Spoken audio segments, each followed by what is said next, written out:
해제권, 다시 매수인이 대금 지급을 안 해서 매도인이 최고했습니다.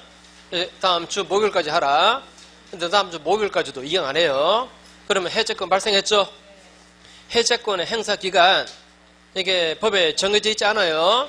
그러면 당사자가 약정하면 약정대로 합니다. 약정도 없다면은, 법에 있지도 않고 약정도 안 했다면 형성권은 10년입니다. 10년. 다시 할게요. 형성권의 행사 기간은, 이거는 제척 기간입니다. 이 제척 기간은 만약에 법에 정해져 있으면 법대로 하는 거고, 법에 안 정해져 있다 그러면 약정으로 하면 되고, 약정도 안 했고 법에 정해져 있지도 않다 이러면 10년이에요. 그러면 해제권을 10년간 행사한다. 이건 너무 길죠. 너무 길잖아요. 그러면 상대방 쪽에서 해제권 행사할 거냐 말 거냐 답 좀 하라 요구할 수 있습니다. 이때 만약에 이자가 아무런 답이 없다. 즉 상대방 쪽에서 그 기간 내에 확답을 못 받았습니다. 또는 해제권 행사 안 받았어요. 그러면 해제권 소멸해버려요. 예? 조문을 보시면 매매드 조문 해제권의 행사 기간을 정하지 않았을 때에는 안 정했으면 몇 년이라 그랬죠? 10년입니다. 10년. 이때 상대방은 상당한 기간을 정해서 해제권 행사 여부의 확답을 해제권자에게 청구할 수 있다. 그럼 이행의 전항의 기간 내에 해제의 통지를 못 받으면 그 해제권은 소멸한다. 여기서도 조금 조심하시고, 통지를 받지 못하면 이라고 되어 있죠? 저쪽에서 통지를 바라지 아니하면 이게 아니고, 받지 못하면, 그죠? 받지 못하면 그러면 해제권은 소멸한다라고 했습니다. 이거 발신주의 아니에요. 바라지 아니하면 이렇게 나오면 X입니다. 그죠? 그 다음에 553조는 무슨 내용입니까? 해제권자의 고의나 과실로 계약의 목적물이 현저히 훼손되었다, 또는 반환 못하게 되었다, 또는 가공이나 개조로 인해서 다른 종류의 물건으로 변경되었다. 이러면 해제권은 소멸한다 라고 했습니다. 해제가 되면은 그러면 받은 물건은 돌려줘야 되잖아요. 근데 그 돌려줘야 될 물건이 지금 완전히 변했다 이 말입니다. 그러면 해제권 행사할 수 있다 없다? 없다 이 말이에요. 그 다음에 밑에 해제와 구별되는 개념 합의 해제. 합의 해제는 다른 말로 해제 계약이라고 말한다고 X. 합의 해제는 해제하자는 계약이잖아요. 그러니까 해제합시다. 없던 걸 합시다. 그럼 합의하는 거죠. 그죠? 이것도 계약입니다. 그러니까 합의 해제나 해제 계약이나 똑같은 말입니다. 합의 해제했을 때는 당사자가 합의를 어떻게 하는가에 따라서 결정되지, 민법의 해제 규정은 원칙적으로 적용 안 돼요. 원칙적으로 적용 안 되기 때문에 합의 해제했을 때는 손해배상 문제가 원칙적으로 발생 안 합니다. 또 돈 돌려줄 때 이자 가산 문제가 원칙적으로 발생 안 해요. 이자 가산하는지 손해배상 하는지 이거는 당사자가 합의하기 나름입니다. 됐죠? 그게 괄호 1번이고, 괄호 2번 아까 말씀드렸습니다. 합의 해제했을 때에도 매수인에게 이전되었던 소유권은 자동 복귀입니다. 맞습니까? 매도인에게 돌아와요. 이때 매수인의 등기를 말소 안 해도 자동 복귀입니다. 그래서 합의 해제에 따른 그 말소 등기 청구권은 물권적입니다. 물권적이어서 소멸시효 안 걸립니다. 그 다음에 합의 해제도 이것도 묵시적으로 가능해요. 묵시적 이런 얘기 나오면 다 오하라 그랬죠. 그죠? 그 다음에 뒤로 넘어가시고, 번호 4번에 당사자가 합의 해제 해놓고 또 다시 둘이 변심했습니다. 우리 원래 계약 그대로 합시다 라고 또 서로 합의해요. 말릴래요? 안 말릴래요? 그럼 무슨 사람 말립니까? 계약을 합의 해제했다가 합의 해제한 거 무효화시키고 원래 계약대로 그냥 합시다 라고 서로 합의합니다. 상관없어요. 그죠? 몇 번 되풀이해도 아무도 안 말려요. 그 다음에 실권 약권은 의의만 말씀드릴게요. 이렇게 계약하면 될지 안 될지 한번 보세요. 만약에 매수인이 중도금을 정해진 날짜에 지급 못하면 메이드인은 해지한다는 말 안 해도 이 계약은 그냥 끝나는 걸로 그렇게 합의했습니다. 가능한 합의입니까?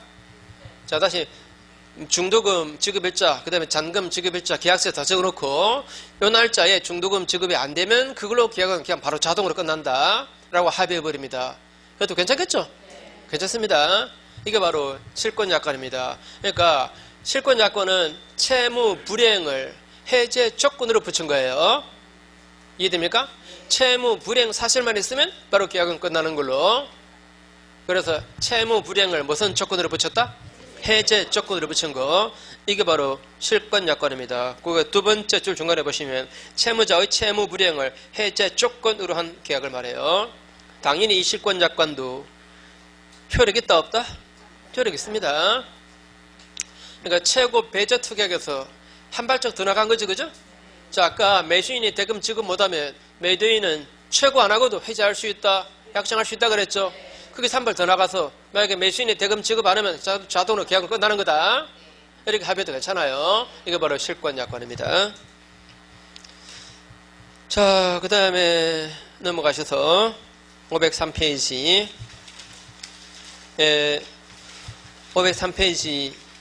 503페이지에서 그 밑에 조문 그거 좀 봐두시고, 자, 본질의 규정은 무슨 말입니까?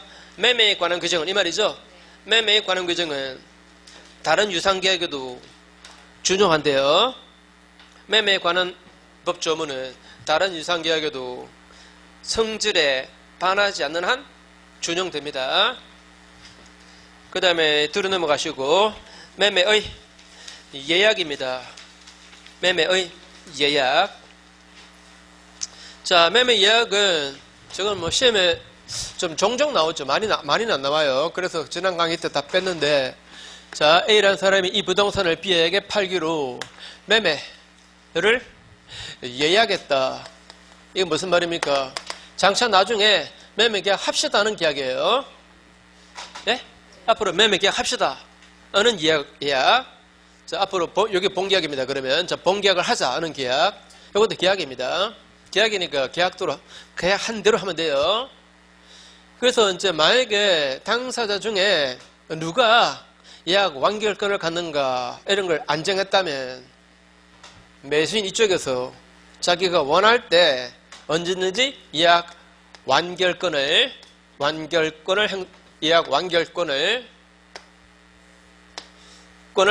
행사함으로써 법조문상으로 이렇게 나와요. 완결의 의사표시함으로써 바로 본계약인 매매계약을 성립시킬 수 있어요. 자, 다시 매매 예약했을 때는 당사자 간에 다른 별도 합의 없다면 매수인 쪽에서 언제든지 완결에 표시하면 바로 본계약인 매매계약을 성립하는 겁니다. 이런 식으로 한쪽 당사자만 이 완결권을 가지고 있을 때 이런 것을 일방 예약이라고 말합니다. 만약에 예약 완결권을 이쪽도 가지고 있다면 쌍방예약이라 그러겠죠. 쌍방예약. 그런데 우리 민법 조문상으로는 일방예약만 규정을 두고 있기 때문에 일단 매매에 대해서 예약했으면 일방예약한 걸로 그렇게 추정이 됩니다. 법 조문상에는 매매에 관해서는 일방예약만 규정을 두고 있어요. 그래서 일단 매매를 예약했으면 뭘로 추정한다? 일방예약한 걸로 그렇게 추정이 됩니다. 아무튼 자, 이제 매수인 쪽에서 일방적으로 완결에 표시하면 바로 본계약인 매매계약 성립하니까 이 예약 완결권은 형성권이다. OX. 형성권은 일방적인 의사표시로 바로 법률효과를 발생시키는 거. 이게 형성권이지, 그죠? 그죠? 바로 이쪽에서 일방적으로 의사표시함으로써 매매계약을 성립시켰잖아요, 그죠? 형성권입니다. 그 다음에 이것도 재산권이다. 이것도 재산권이지 뭐 당연히. 가족권 아니지, 그죠? 재산권입니다. 재산권이기 때문에 양도 가능하다. 재산권은 원래 다 양도 가능해요. 가족권은, 신분권은 양도 못하겠지, 그죠? 재산권은 다 양도 가능합니다. 자, 이제 완결에 표시함으로써 본계약이 성립했습니다. 그러면 소유권 이제 이전 청구할 수 있잖아요. 그래 안 그래요? 요 권리는 매매 예약 당시에는 요거는 앞으로 장차 생겨날 권리죠. 장차 생겨날 권리. 이걸 사전에 뭐 해놓을 수 있다? 가등기 해놓을 수 있다, 그죠? 사전에 미리 가등기는 해놓을 수 있습니다, 그죠? 자, 그런데 이 예약 완결권자가 이자가 완결에 표시를 안 합니다. 이 완결권 이것도 행사 기간이 몇 년이겠습니까? 다시 한 번 더, 이거는 뭐 그 자체가 시험 날 얘기 아니지만 상식으로 형성권은 행사 기간이 법에 정해져 있으면 그러면 법대로 해요. 법에 안 정해져 있으면 약정할 수 있습니다. 약정도 없으면 그냥 10년이에요. 어때요? 10년을 얘가 기다린다. 너무 길죠? 너무 길어요. 그래서 완결권 행사할 거냐 말 거냐 답을 하라 라고 최고할 수 있다. 그죠? 그 다음에 이자가 정해준 그 상당한 기간 내에 답을 이것도 말입니다. 받지 못하면 이 예약은 효력을 잃게 돼요. 이쪽에서 바라지 않으면 이게 아니에요. 기간 내 이자가 받지 못하면 그러면 저 예약은 효력을 잃는다. 이렇게 되어 있습니다. 자, 그래서 일단 법 조문을 보시면 매매의 일방 예약은 상대방이 이 상대방 바로 밑에다가 완결권자라고 쓰세요. 완결권자. 그 완결권자가 매매를 완결할 의사를 표시했다. 이 말은 다른 말로 하면 예약 완결권을 행사했다 이 말입니다. 예약 완결권을 행사하면 바로 매매의 효력이 생긴다 이 말은 본계약인 매매계약이 성립한다 이 뜻입니다. 이항의 전항의 의사표시의 기간, 즉 이 말은 완결권 행사 기간 말입니다. 완결권 행사 기간을 정하지 않았다면 자 그럼 몇 년이었죠? 10년. 이때 예약자는 완결권자 아니에요. 완결권자의 상대방입니다. 예약자가 상당한 기간을 정해서 매매 완결 여부, 즉 완결권 행사 여부의 확답을 최고할 수 있다. 그러면 그 기간 내에 확답을 받지 못하면 그 예약은 효력을 잃는다라고 했습니다. 밑에 중간에 2번 죄송합니다. 바로 위에 괄호 2번 첫 줄 끝에 매매를 예약했다면 당사자가 달리 약정하지 않는 한 일방 예약으로 추정합니다. 이 말은 매수인만 완결권을 갖는 거예요. 그 다음에 이번에 예약 완결권, 자 괄호 1번 예약 완결권은 형성권이고 그리고 재산권이기 때문에 당연히 양도할 수 있다. 그리고 예약 완결권은 가등기도 할 수 있다. 자 물론 자 예약 완결권 가등기 그런 말은 없습니다. 예약 완결권 자체를 가등기한다 이 말이 아니고 예약 완결권 행사로 생겨날 소유권, 이전 정권 이걸 가등기하는 거예요. 그죠? 자 그러면 오른쪽에 제일 위에 첫 줄 끝에 행사 기간을 약정했다면 그 기간 내에 약정 없다면 10년입니다. 10년. 자 괄호 1번에 그 기간이 지나면 상대방이 즉 예약 완결권자가 설사 예약 목적물인 부동산을 인도받았다 하더라도 그래도 예약 완결권은 제척기간 경과로 소멸해버립니다. 그 다음에 괄호 2번에 제척기간 도가 여부는 법원의 직권조사사항 이런 말을 많이 들어봤죠. 이거는 이것뿐만 아니고 다른 제척기간도 다 마찬가지입니다. 본래 제척기간은 다 재판부 직권조사사항입니다. 그래서 당사자가 주장 안 하더라도 재판부가 직권으로 판단합니다. 그 다음에 계약금은 시험에 반드시 나오죠.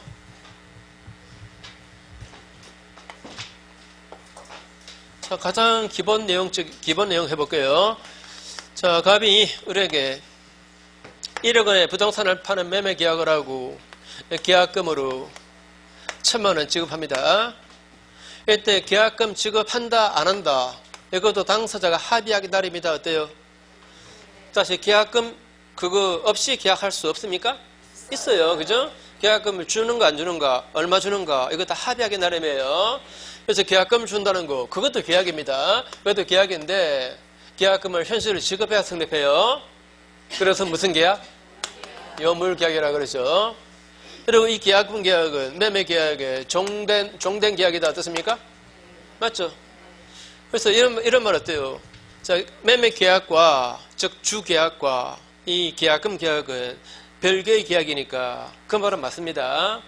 그래서 주 계약이 무효 취소 해제되었다고 해서 계약금 계약이 자동으로 실효되지는 않는다 봅니다. 이거 없이는 이거는 존속이 안 돼요.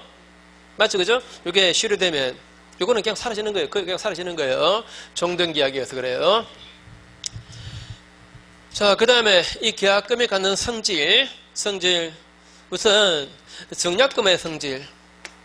정략금의 성질 어떻습니까? 계약금 줬다는 것은 분명히 무슨 계약인가 확인했죠, 그죠? 그럼 그래요. 무슨 계약인가 확인했습니다, 그죠? 증거로서는 충분하죠, 그죠? 이거는 당연한 겁니다. 또는 언제나 정략금의 성질이 있다. 이건 맞는 말이에요. 그 다음에 해약금의 성질이 있다. 어떻습니까?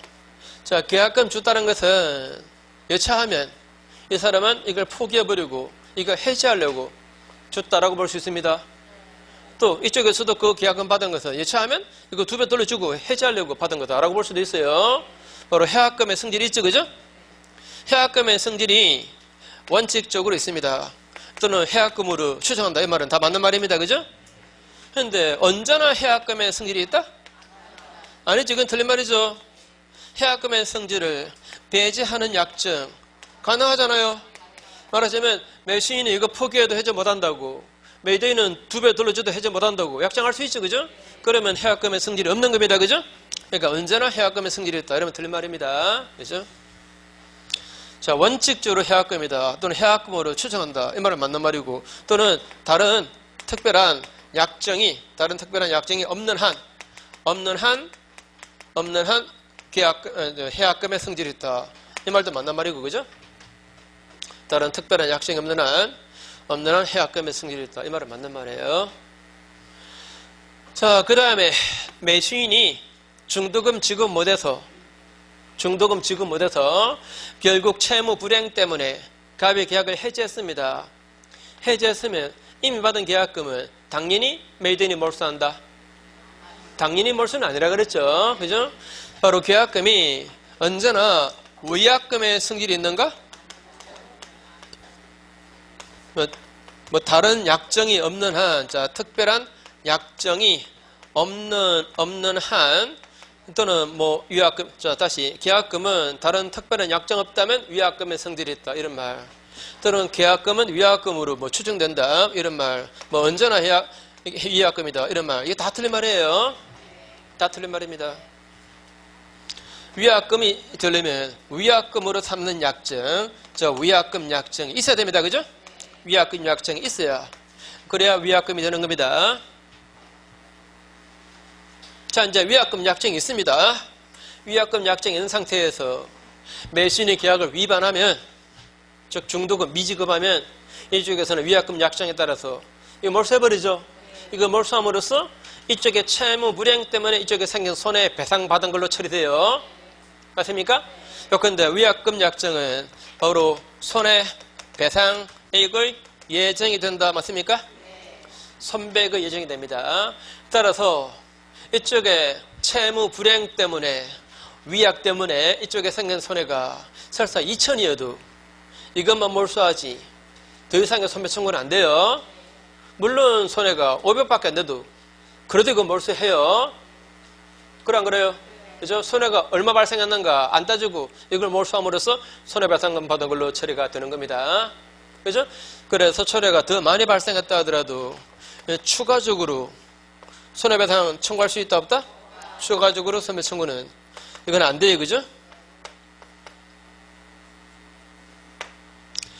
자, 그 다음에 이제 해약금의 성질이 있는데, 자, 이 계약금을 해약금을 삼아서 계약을 해지할 때는 어느 일방이 이행에 착수하기 전까지만 가능하다.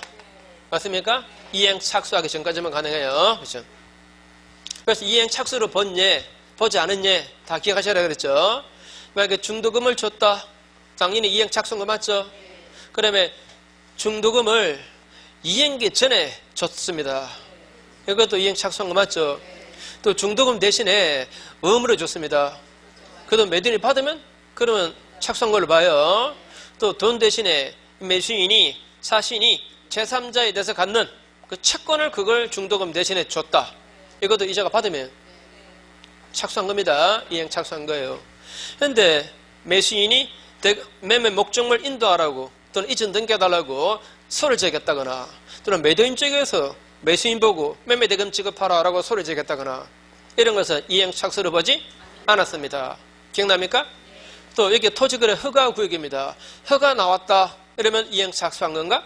이것도 아니다. 저 허가 나오더라도 매도인은 계약금 2배 돌려주고 해지할 수 있다. 그죠? 맞죠? 이행 착수한 걸로 보지 않습니다. 이행 착수로 본 예, 보지 않은 예들 다 기억하셔야 돼요. 그리고 매도인이 이 조문 가지고 해지한다면 계약금 2배를 돌려줘야 되잖아요. 자, 매도인은 계약금 100을 제공해야 됩니다. 그죠? 제공하는데 매수인이 안 받아요. 안 받으면 그러면 공탁해줘야 된다? 여기까지는 필요 없대요. 그죠? 공탁까지는 안 해줘도 괜찮다라고 하죠. 그죠? 그 다음에 이 조문 가지고 자, 매수인이 계약금 포기하고 해지했다거나 매도인이 받은 계약금 2배 돌려주고 해지했다면 서로 간에 원상 회복할 거 있습니까? 없습니까? 없죠. 그죠?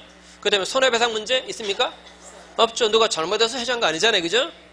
자, 이 조문 가지고 자, 해약금으로 해지하면은 원상 회복 문제 또는 손해배상 문제 이런 거는 없습니다. 그죠?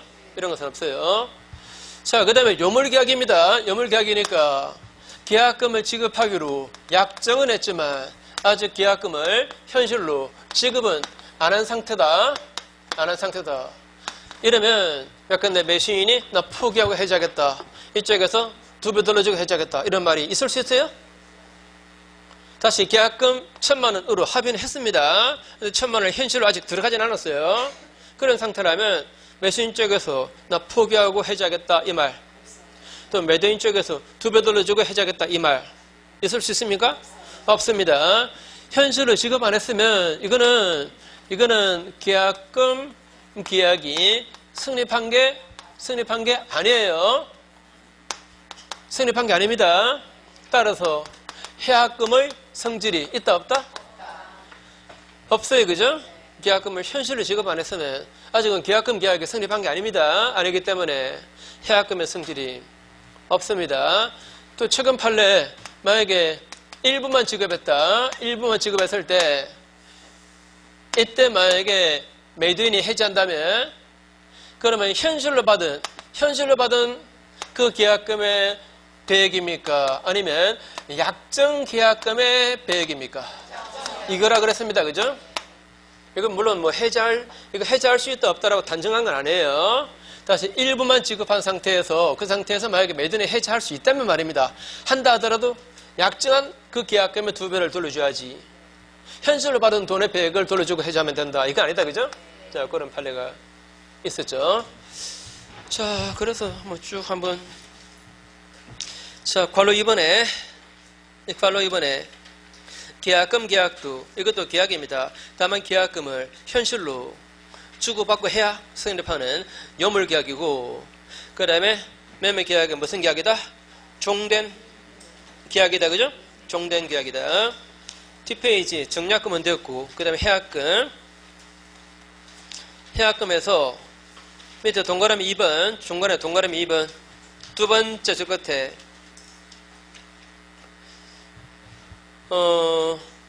자, 첫 줄 끝에 매도인이 해지하려면 그러면 두 번째 줄 끝에 계약금 100을 이행 제공해야 되죠. 그죠? 이때 매수인이 안 받을 때 공탁은 필요 없다 그랬죠. 그러면 동그라미 3번에 기억에 이 계약금 계약은 요물계약이니까 계약금을 지급하기로 약정만 한 단계다. 이 말은 현실로 계약금 지급은 안 한 거예요. 그러면 계약금 계약은 아직 안 된 거지. 그죠? 따라서 본조에 따른 해제권은 인정이 되지 않습니다. 자, 그 다음에 오른쪽에 제일 위에 매도인이 계약금 1번만 지급받았을 때 실제로 받은 계약금의 배액만 상환하면 해제가 되는가? 안 되고, 매도인이 해제할 수 있다 하더라도 해약금의 기준이 되는 돈은 실제로 받은 그 계약금이 아니고 약정 계약금. 그죠? 약정 계약금의 200을 돌려줘야 그래 해제가 가능하다 이 말이고, 그 다음에 동그라미 4번의 해제의 시한은 첫 줄 중간에 1방이 이행에 착수할 때까지이다. 그죠? 이행에 착수할 때까지인데, 세 번째 줄에 자, 그냥 읽어보세요. 막 줄 긋지 말고. 중도금을 줬다. 이거는 사실 그 계약상의 채무의 전부의 이행 제공은 아니죠, 그죠? 일부를 한 거죠, 그죠? 일부만 제공하더라도 이행 착수한 거 맞아요. 그 다음에 또 잔대금을 준비하고, 자, 이전 등기 절차를 밟기 위해서 등기소로 갑시다. 같이 갑시다. 라고 촉구한 거. 이거는 아직은 이행이 아니고 이행에 필요한 전제행위죠, 그죠? 전제행위를 해도 이행 착수한 걸로 봐요. 이행 자체는 아닙니다, 그죠? 이행 자체는 아니고 이행하자고 그 전제행위죠, 그죠? 이것만 해도 이행 착수한 걸로 봅니다. 그러니까 반드시 계약상의 그 내용에 따른 제공을 다 해야 되는가? 그럴 필요는 없다, 그죠? 다시 한 번 더. 자, 이행 계약금 이행 착수다. 이행 착수할 때까지인데 그 이행 착수는 반드시 계약의 내용에 따른 그 전부의 이행 제공까지는 필요 없습니다. 일부만 제공해도 또는 이행에 필요한 전제행위만 해도 이행 착수한 걸로 봐요. 맞죠? 그 다음에 마지막 밑에 부분은 그냥 말로 아까 말씀드린 거. 자, 중도금을 이행에 전에 줬다. 이것도 이행 착수한 거고 그게 디귿이고, 그 다음에 리얼에 중도금을 돈 대신에 제3자에 대한 채권을 줬다. 이것도 이행 착수한 거고, 그 다음에 은행도 음을 끊어줬다. 이것도 이행 착수한 거고, 그런데 미음에 매도인이 대금 지급하라 라고 서를 제기했다. 이거는 이행 착수한 걸로 보지 않았고, 그 다음에 또 세 번째 줄에 매수인이 이전 등기 청구에 서를 제기했습니다. 그리고 승소 판결도 받았습니다. 그래도 이행 착수한 걸로 보지 않았습니다. 그 다음에 뒷페이지 위에서 두 번째 줄 토지거래 허가받았다. 이것도 이행 착수한 거 아니다, 그죠? 그 다음에 동그라미 5번에 첫 줄 중간에 원상 회복 같은 거 없죠? 두 번째 줄 끝에 손해배상 문제 없죠? 그 다음에 동그라미 6번에 이거 강행규정 아닙니다. 따라서 본조에 따른 해제권을 배제하는 약정도 가능하다, 그죠? 그 다음에 괄호 3번에 위약금의 성질. 자, 원칙은 일반적으로 특별한 약정 없다면 위약금의 성질은 없는 겁니다. 위약금 약정해야 그래야 위약금의 성질이 있어요. 자, 그래서 그 두 번째 줄 중간에 매수인 을이 중도금 지급 안 해서 매도인 갑이 계약을 해지했을 때 이 매도인 갑은 그 지급받은 계약금을 당연히 몰수는 못해요. 위약금 약정이 있어야 몰수합니다, 그죠? 당연히 몰수는 안 되고, 자신에게 매도인에게 실제로 생겨난 손해 이걸 배상 청구하고 계약금은 돌려주는 게 원칙입니다. 다만 위약금 약정했다면, 자, 동그라미 2번, 그러면 계약금 몰수할 수 있겠죠? 근데 계약금 몰수함으로써 손해배상금을 받은 걸로 처리가 된다 그랬죠? 이게 뭐죠? 손해배상액의 예정이죠, 그죠? 손해배상액의 예정입니다. 그래서 매도인 자신에게 생긴 손해가 받은 계약금보다 더 많든 더 적든 관계없죠? 계약금만 몰수하고 더 이상은 문제 안 되는 거죠, 그죠?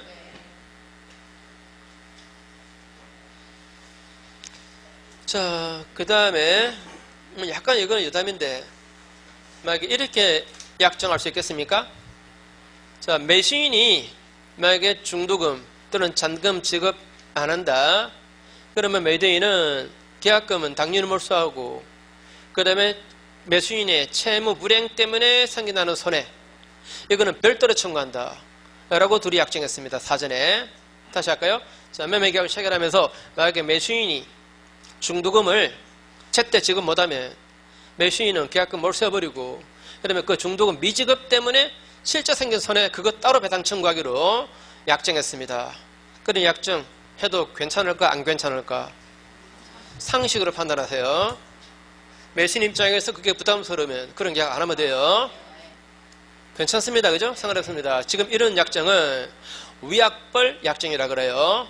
위약벌 약정은 위약금으로 몰수하고 그 다음에 손해배상은 별도로 하기로 하는 약정, 이게 위약벌 약정입니다. 위약벌 약정도 괜찮아요. 다만 반드시 위약벌로 한다는 약정이 있어야 됩니다, 그죠? 계약금의 위약벌이 되는 게 아니에요. 그죠? 위약벌로 한다 하는 약정이 있으면 그런 위약벌이 됩니다. 그러니까 위약벌로 약정 안 하고 그냥 위약금이다 이렇게 나오면 그건 위약금 약정입니다. 손배의 예정입니다. 말이 좀 빨랐네요. 다시. 자, 계약금이 다른 특별한 약정 없다면 위약금의 성질이 없습니다. 맞죠? 네, 위약금으로 약정했다면 그러면 손배액의 예정이 됩니다. 손배액이 예정되니까 계약금만 몰수하고 그걸로 끝나는 거예요. 만약에 계약금을 위약금으로 몰수하고 더 이상의 손해배상을 청구하려면 위약벌 약정이 있어야 됩니다. 됐죠? 자, 그 다음에 1페이지 중간에 법조문. 매매 계약에 관한 비용은 당사자 쌍방이 균분해서 부담한다. 그냥 뭐 이해하시겠죠? 양쪽이 균분해서. 그래서 왜 중개수수료도 양쪽에서 절반씩 부담하잖아요. 그죠? 그 다음에 뒤로 넘어가시고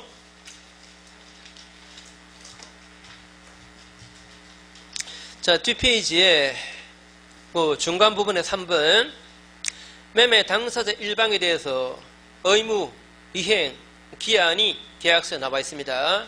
이러면 상대방의 의무 이행 기한도 같은 날짜로 봅니다. 추정합니다. 무슨 말이죠? 매매 계약서에 매도인의 목적물 인도 일자만 나와 있습니다. 그러면 그날은 매수인의 대금 지급 일자이기도 하다. 그죠? 간주한다, 추정한다? 추정한다. 간주한다로 나올 수 있습니다. 상당히 치사한 문제인데 아무튼 시험이니까 그렇게 나올 수도 있어요. 자, 간주한다, 추정한다? 추정한다. 그 다음에 밑에 조문. 매매 목적물의 인도와 동시에 대금을 지급하기로 약정했다거나 또는 거래 내용이 그래요. 그런 경우는 물건을 인도받는 장소 거기에서 대금 지급하는 겁니다. 다시 한번 물건 인도받을 때 돈 지급하기로 서로 동시이행하기로 했다거나 또는 성질상 그렇게 할 수밖에 없는 거 이런 경우는 어디에서 물건 인도받는 그 장소가 대금 지급 장소입니다. 자, 물론 항상 염두에 둘 그 생각은 계약법의 태반의 규정들은 다 임의 규정입니다. 이 조문과 다르게 약정해도 괜찮아요. 사실 뭐 이런 식으로 현실로 계약이 이행되는 경우는 거의 없을 겁니다. 요즘은 다 은행으로 송금하고 이렇게 하지, 그죠? 이거 뭐 옛날에 나온 조문에서 그래요. 아무튼 이 조문들은 전부 다 임의 규정입니다. 이 조문과 다르게 약정해도 괜찮아요. 그러면 밑에 제일 중요한 거 587조가 제일 중요합니다. 자, 매매 목적물에서 과실이 나올 거 아닙니까? 그죠? 그 과실은 목적물을 인도하기 전에 나온 과실은 이거는 누구 거다? 매도인 겁니다. 매도인 거예요. 인도하기 전이면 매도인 겁니다. 자, 꼭 기억하실 거. 자, 매도인이 잘 들으세요. 매도인이 이행을 지체하고 있는 중이어도 아직 매수인이 대금 완납 안 했다면 말입니다. 그러면 과실은 매도인 겁니다. 한 번 더. 자, 매매 목적물을 인도하기 전에 그 생긴 과실은 누구 거다? 매도인 거다. 이거는 설사 매도인이 이행을 지체하고 있는 중이어도 그래도 아직 매수인의 대금 완납 안 한 상태라면 그러면 그 과실은 매도인 거다라고 하는 거. 물론 매수인이 대금 완납했다면 그럼 매수인 거예요. 맞습니까? 매수인이 대금을 완납했다면 그러면 매수인금이 되잖아. 자, 옆에 페이지에 위에서 네 번째 줄 중간에 매매 목적물을 인도하기 전이어도 매수인이 매매 대금을 완납했다면 그러면 과실은 매수인금이다. 그러나 매수인이 대금을 아직 완제하지 않은 때에는 매도인이 설사 이행 지체 중이어도 그래도 과실은 매도인 거랍니다. 그 말 주의하세요. 그 다음에 밑에 법 조문은 그 전에 말씀드린 내용 아닌데 간단하게 설명하면 자, A 소유 부동산입니다. 1억 원에 매매 계약이 되었습니다. 을하고 자, 매매 계약서 도장을 찍었습니다. 도장을 찍었는데 제3자 B형이 그 땅은 내 땅이다. 등기부상 값 당신에게 돼 있지만 사실은 내가 소유자다. 이러면서 그 땅 팔지 말라고 처분금지 가처분 들었습니다. 자, 가처분 들으면 이제 나중에 소유권에 의해서 말소 등기 청구 소송 들어가겠죠, 그죠? 말소 소송 들어가기 전에 미리 잡아놓는 거예요. 움직이지 못하게. 가처분 들었습니다. 그러면 을은 아직은 이런 경우에 이 을이 해지하겠다. 이거는 원칙으로 된다 그랬어요, 안 된다 그랬어요? 아까 얘기했잖아요. 매매 목적물에 가처분 들었다고 해서 이 계약을 해지하겠다는 아니라 그랬죠, 그죠? 아직은 모르잖아요. 이자가 소유자인지 아닌지는 나중에 본안소송, 제가 말소 소송 말입니다. 이거 다 끝나봐야 알지. 그 전까지는 모르죠. 이거 가짜일지도, 이거 이자가 거짓말하고 있는지도 몰라요. 맞죠, 그죠? 왜 뭐 가압류한 사람은 다 진짜 채권 있는 사람들입니까? 채권 없는 놈들도 막 가압류하고 그래요. 방해하려고. 나쁜 놈들이지, 그죠? 그런 거 많이 합니다. 자, 가처분했다고 해서 이자가 진정한 권리자다라고 단정은 못해요. 그래서 이 사람의 채무가 불능됐다라고는 아직 모릅니다. 그래서 해지하겠다. 이건 안 된다 그랬어요. 그러나 을 입장에서는 자, 어때요? 위험스럽습니까? 위험스럽지 않습니까? 위험스러운 거예요. 그죠? 이자가 소유권을 취득 못하거나 또는 소유권을 취득했다가 이것 때문에 이럴 수도 있는 겁니다. 그래서 돈 못 주겠다. 이거는 가능합니다. 맞습니까? 좀 위험의 한도에서 대금 못 주겠다. 이런 경우라면 대금, 매매 대금 말입니다. 전부를 못 주겠다. 이럴 수 있겠죠. 그죠? 전부를 거부할 수 있습니다. 만약에 이게 가압류라면, 자, 가압류 들어왔다. 가압류 채권자가 자기가 주장하는 채권은 3천입니다. 3천 채권 가지고 가압류 들어왔습니다. 물론 3천 채권이 있는지 없는지는 나중에 가봐야 알아요. 매매 대금 1억인데 아무튼 3천 가지고 가압류 들어왔다면 이 사람 위험한 거 맞죠, 그죠? 그러면 3천만 원 못 주겠다라고 일부를 못 주겠다 할 수 있겠죠? 그래 안 그래요? 그죠? 다시 매매 목적물에 권리를 주장하는 자가 나타났다. 이러면 그것 때문에 이자가 소유권을 취득 못한다거나 소유권을 잃을 염려가 있으면 이 사람은 위험의 한도에서 대금의 전부나 일부의 지급을 거부할 수가 있습니다. 조문을 보시면 매매 목적물에 권리를 주장하는 자가 나타났다. 자, 어떤 자다? 뭐 가처분 들어왔다, 뭐 가압류 들어왔다 이런 게 있어서 매수인이 그 매수한 권리의 전부나 일부를 잃을 염려가 생기면 매수인은 그 위험의 한도에서 대금의 전부나 일부의 지급을 거부할 수 있다.